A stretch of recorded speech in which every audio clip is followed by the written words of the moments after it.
No denial, no delay, solar thermal is the way. No denial, no delay, solar thermal is the way. Bring in all your documents, we'll make copies for you and we'll work through that, okay? All right, nice to talk to you, John. So you're going to roll it all the way down your line and the person on the back's going to run up the front.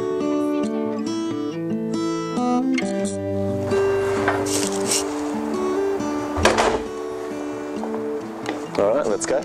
Well, today it'll be the third Saturday in a row that we've been leafleting in Richmond, and we're just hoping to get some more information out there, remind people that climate change is an issue in this election. Both major parties are trying to bury it, and just to, it's about having a presence in the community and disseminating information. It's going to be a circus. The parties are all out. Campaign material is a scorecard. One side just says vote climate and then a little blurb about why climate change is an important issue on which to base your vote. The other side is a scorecard which shows Labor, Liberal and the Greens and sort of 5 major policy points that we think are critical in terms of climate change policies and where each of the 3 parties stand. I'll put the bag underneath. Ah.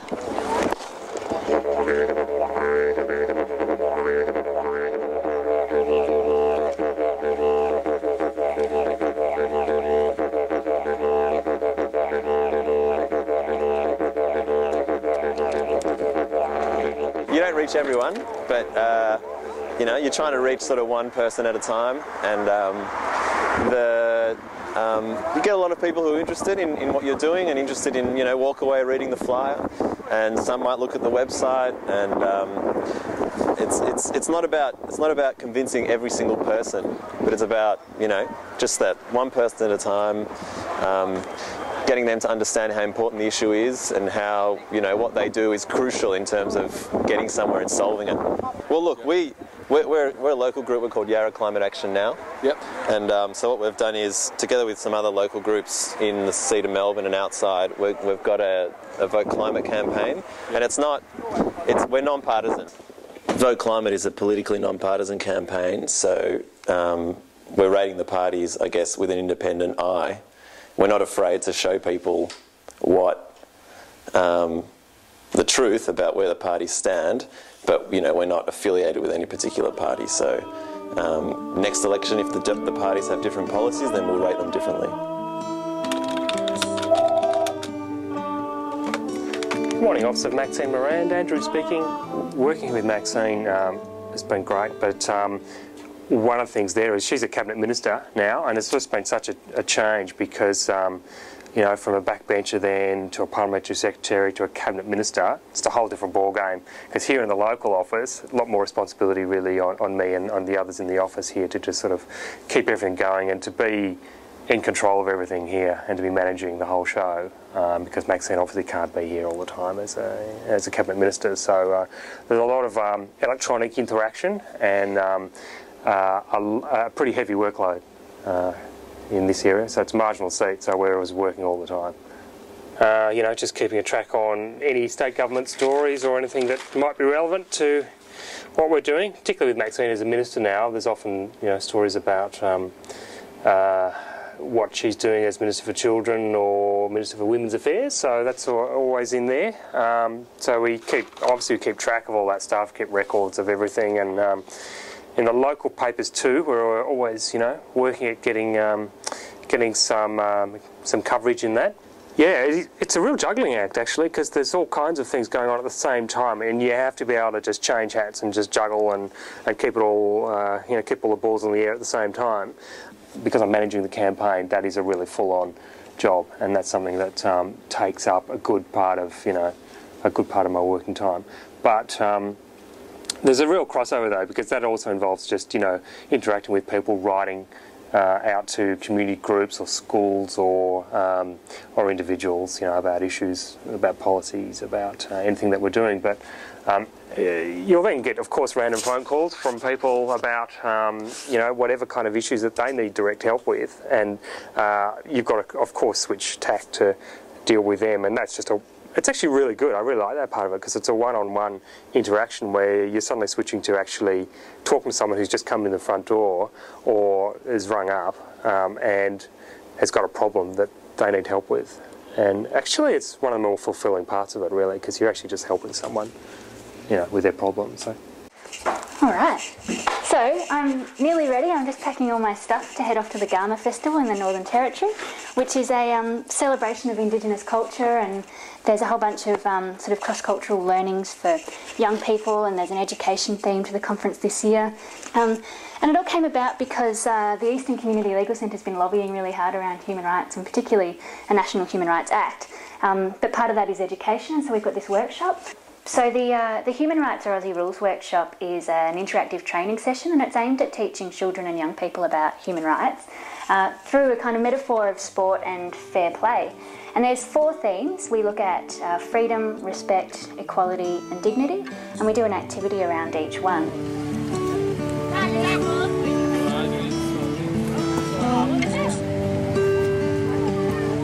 So here's Amy at the Garma Festival. Amy, how's it going for you? It's been great, but I'm exhausted. It's been really fun and really tiring. I've developed a reputation as those people who give out free footballs, which is good because it means we become a job post. And what else? What's been the best thing so far? Best thing so far? Just the handball competition. It's just really fun and engaging. We had a great line of kids and got everyone involved. But maybe the workshop will be better tomorrow. What do you reckon? There's only 3 of us. Do you reckon we should just jump across to the other side? What do you think, reckon? Yeah. Stand up while you believe it. Like this. Not fair. So you jump right to the point here. This is what it's about. You're allowed to go for whichever team you want to, aren't you? So there might only be 1 or 2 of you. And everybody else is going for Collingwood. But you're allowed to go for your team. So does anyone else want to jump over Adelaide? That's all right too, you can all take your colleagues. Okay! Now this is the glory bit. You have to walk forward and follow the other person in front of you and hold hands facing me. Okay, and stop! Who got 5 points? Who got 10 points? Who got 100 points? What did I get out of this week? Well, it was just a really great opportunity to run that workshop in a different environment. We've done it in schools in Melbourne before, but it's been quite a white middle class kind of background. We really needed to test it with a different community and see if it translated well. And I think it did. I think some of those principles of sport are such universal concepts that people just know how we expect people to behave on the sports field. And if you ask people to think about how they might translate that into their lives, it makes a lot of sense. We like we say in the workshop, we have the freedom to go for whatever sports team we want, and we don't criticise the fact that people can do that, and yet we ask people to change their fundamental religious beliefs sometimes. You know, that's such a different concept.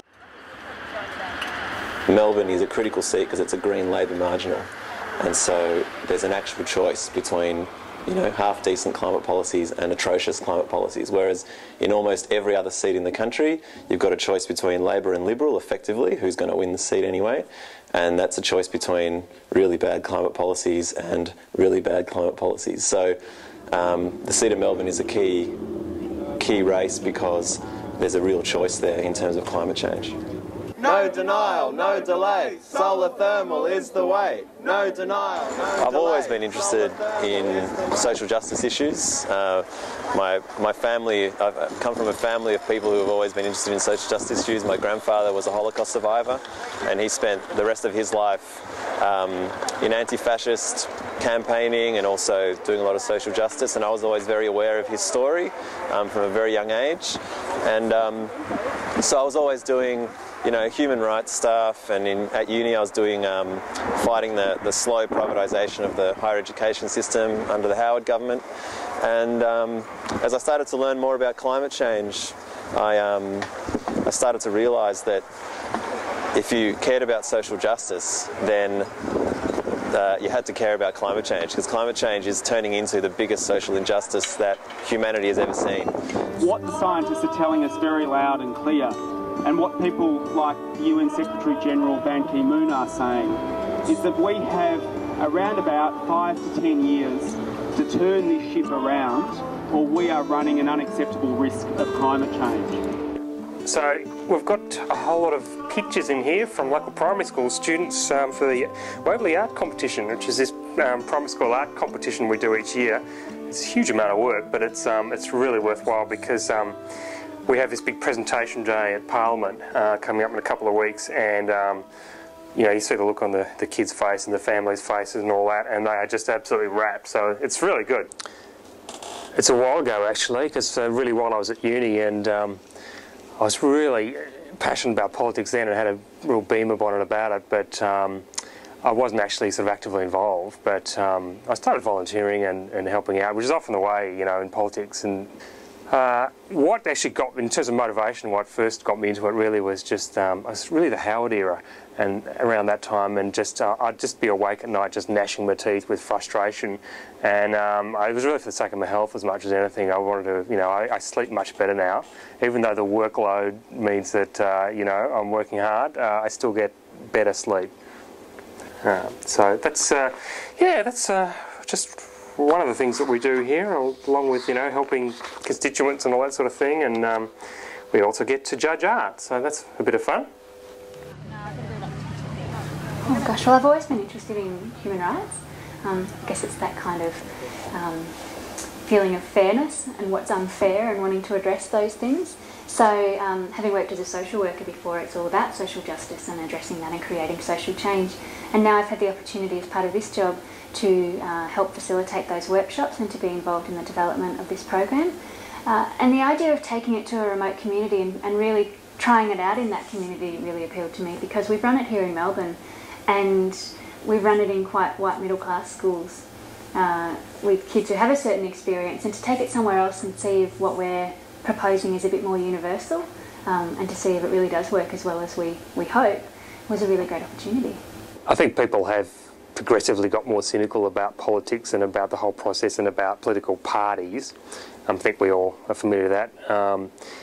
But that's not always all the feedback you get, because people do have respect for their local MP or a politician who really works hard for the local area and who's got some conviction about what they're doing. And that's why it's been really interesting here with Maxine, particularly with the abortion law reform bill, which Maxine, as Women's Affairs Minister, introduced and pushed through Parliament. That was such a major thing. I mean, we had people protesting, placards, posts protesting at the front door, with cameras in our face, the whole thing. And, you know, we've got to withstand that and push through, and she was very brave in doing that, and we were backing all the way, of course, because it's really important reform, you know, giving women choice and giving them the means to be able to take their health into their own hands was really important reform.